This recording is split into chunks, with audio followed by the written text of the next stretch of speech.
రాజ్యాంగం అమల్లోకి వచ్చి 70 సంవత్సరాలు పైగా అయినప్పటికీ నేటికి గ్రామీణ ప్రాంతాల్లో కుల వివక్ష, దళితులపై దాడులు, అలాగే మహిళలపై అత్యాచారాలు కొనసాగటం చాలా బాధాకరమైన విషయం.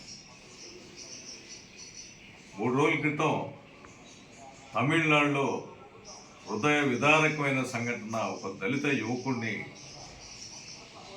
బుల్లెట్ బండి వేసుకొని కాలేజీకి వెళ్తుంటే అక్కడ ఉన్నటువంటి అగ్రవర్ణాలకు సంబంధించిన యువకులు, మా కళ్ళ ముందు బుల్లెట్ బండి వేసుకొని కాలేజీకి వెళ్తావా అని చెప్పి నిర్దాక్షిణ్యంగా 2 చేతులు నరికిన సందర్భం చూస్తుంటే ఈ దేశం ఎటుపోతుందో, ఈ పాలకులు ఏం చేస్తున్నారో, ఈ వ్యవస్థలో ఏం చేస్తున్నారో అనేది అర్థం కాని పరిస్థితి. అలాగే ఎన్నో సంఘటనలు, కులాంతర వివాహాలు చేసుకున్న వాళ్ళని నిర్దాక్షిణ్యంగా దళిత యువకుల్ని చంపేస్తున్నారు.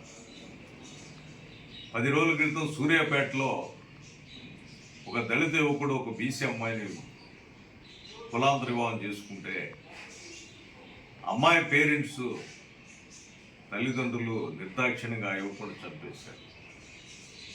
అంటే ఒక ఇంటికి అల్లుడైన వాడిని కూడా చంపడం అంటే ఎంతో దుర్మార్గం. ఆలోచన చేయాల్సిన ఈ సమాజం ఆలోచన చేయాలి, అభ్యుదయవాదులు ఆలోచన చేయాలి, కోర్టులు కూడా ఆలోచన చేయాలి. కోర్టులు కూడా ఈ మధ్య ఎంతో ఉద్యమాలు చేసి, అనేక త్యాగాలు చేసి ఎస్సీ ఎస్టీ అట్రాసిటీ చట్టాన్ని తీసుకొస్తే ఈరోజు సుప్రీంకోర్టు లాంటి ఉన్నత న్యాయస్థానం దళితుల్ని బహిరంగంగా తిడితేనే ఎస్సీ ఎస్టీ అట్రాసిటీ కేసు వస్తుందని చెప్పి జడ్జీలు మాట్లాడటం చాలా బాధ అయిన పరిస్థితి కనిపిస్తుంది.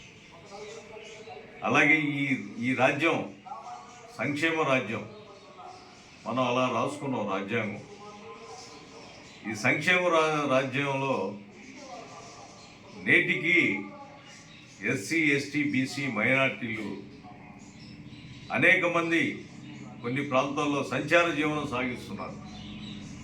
అంటే ఇల్లు లేకుండా, సరైన గుడ్డ లేకుండా, సరైన ఆహారం లేకుండా, సరైన మంచినీళ్ళు లేకుండా, సరైన విద్యుత్ లేకపోవడం వాళ్ళు నివసించే ప్రాంతాల్లో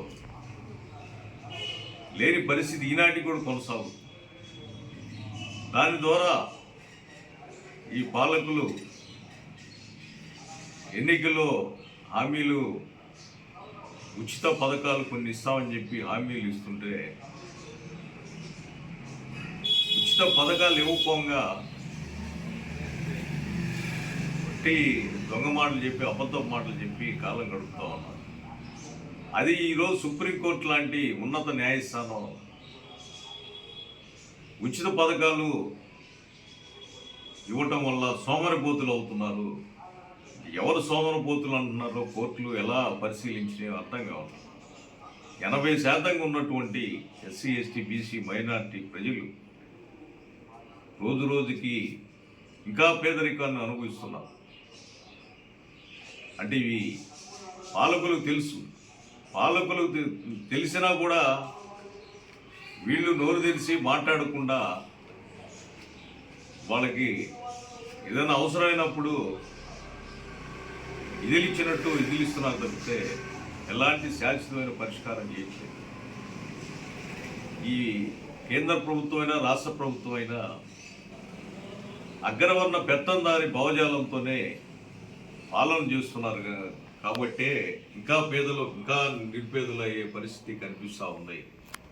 భవిష్యత్తులో ఈ 80% ఉన్నటువంటి ప్రజలందరూ ఐక్యమై అవసరమైతే మన రాజ్యాన్ని మనమే సంపాదించుకోవడానికి, రాజ్యాధికారం సంపాదించుకొని మన జీవితాలను మార్చుకోవడానికి, మన సంక్షేమ అభివృద్ధిని తెచ్చుకోవడానికి మన అందరం కలిసి ఐక్యంగా పోరాటం చేసి మన హక్కులు, మన రాజ్యాధికారం సాధించుకోవడానికి ప్రయత్నం చేయాలని చెప్పి ఈ సందర్భంగా బాపట్ల జిల్లా డిహెచ్ఎస్ ముఖ్య కార్యకర్తల సమావేశంలో బాపట్ల సిపిఐ కార్యాలయంలో మన దళిత గిరిజన బడుగు బలహీన వర్గాల ప్రజలకి పిలుపునిస్తా ఉన్నాం.